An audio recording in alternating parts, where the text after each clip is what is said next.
दहेज और दूरियां समाज में बहुत सी परंपराओं में से एक परंपरा प्रीति को हमेशा से ही नापसंद थी। वो थी दहेज परंपरा। प्रीति बहुत ही संस्कारी और छोटे बड़े सबका आदर करने वाली लड़की थी, लेकिन दहेज परंपरा के कारण वो कितना भी प्रयास कर ले, ससुराल वालों का आदर नहीं कर पाती थी। प्रीति एक सीधी साधी लड़की थी, थोड़ी सी डरपोक घबराई स्वभाव की थी। आजकल की लड़कियों से बिल्कुल अलग थी। उसका मानना था कि किसी पर भी अन्याय नहीं होना चाहिए और नहीं सहन करना चाहिए। ऐसे स्वभाव की प्रीति जब शादी करने का विचार करती है, तब उसके डरपोक स्वभाव की वजह से उसका रिश्ता टूट जाता था। एक लड़का जो उसके घर के लोगों को पसंद आता था, लड़के की तरफ से भी प्रीति को पसंद कर लिया जाता था। लड़के को तनख्वाह बहुत कम होती थी, लेकिन लड़के के घर के लोगों की अच्छी परिस्थिति होती है, पर वो लड़के के माता पिता प्रीति के लिए पिता से कहते हैं कि हमें घर लेने के लिए आधे पैसे आपको देने होंगे और आधे हम देते हैं। शादी के दोनों तरफ का खर्चा भी आपको करना होगा।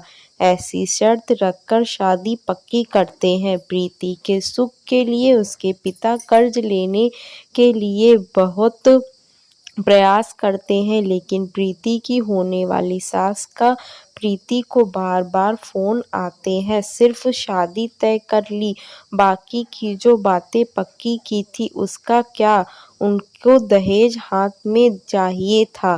प्रीति और उसके माँ बाप को आश्चर्य होता था कि ये सब पैसों के लिए इतने पीछे क्यों लगे हैं। तभी उसके पिता को शक हुआ और पूछताछ करने पर उनको समझ में आता है कि लड़के के माता पिता की घर की हालत कुछ ठीक नहीं है। हमने जैसे सोचा था वैसे तो कुछ भी नहीं है। लड़के वालों ने जो बायोडाटा बनवाया था वो झूठा था।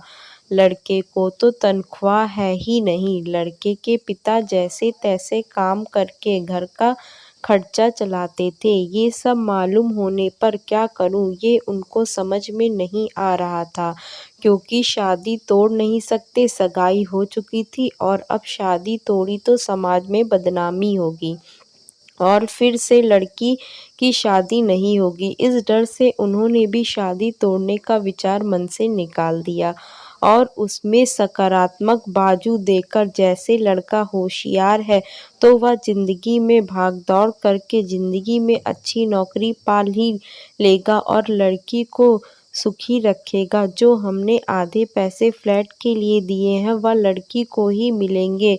यह सब बातों का विचार किया और जैसे तय किया था वैसे ही शादी कर दी गई। प्रीति ने पिता के दो तरफ शादी का खर्च भी उठाया और लड़के के पिता को दहेज की रकम भी दी।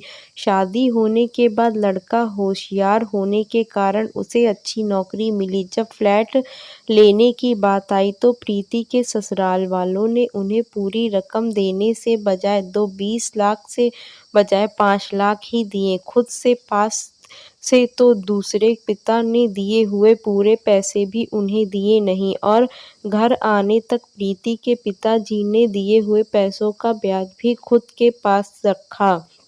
यह सब बातों को प्रीति को खटक रही थी। उसने यह बातों का प्रश्न का बहुत प्रयास किया, लेकिन उसे उत्तर नहीं मिला। प्रीति डरपोक जरूर थी, लेकिन अन्याय सहने वाली नहीं थी।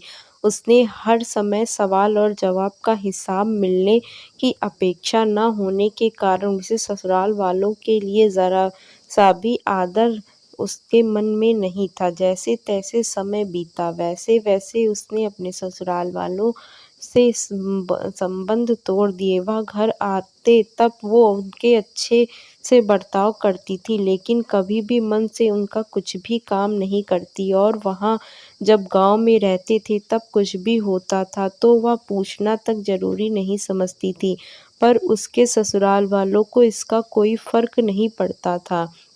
जैसे जैसे समय बीतता गया वैसे वैसे उनमें बातचीत और अपनापन रहा ही नहीं, रिश्तों में दूरियां आने लगी। सच में दहेज के कारण रिश्ते टूटते हैं तो दहेज लेना कहाँ तक सही है। हालात तुम्हारे खराब हैं इसलिए लड़की वालों से पैसे लेना कहाँ का अच्छी बात है। लड़की के माँ बाप भी उसे सिखाते हैं कि बड़ा करते हैं और लड़की दूसरों के घर जाकर उनके घर के लिए जिंदगी भर मेहनत करती है और उसके माँ बाप भी उसके कोई अभी अपेक्षा नहीं होती है। ऐसी सभी विचार प्रीति के मन में हमेशा घर करते जाते थे।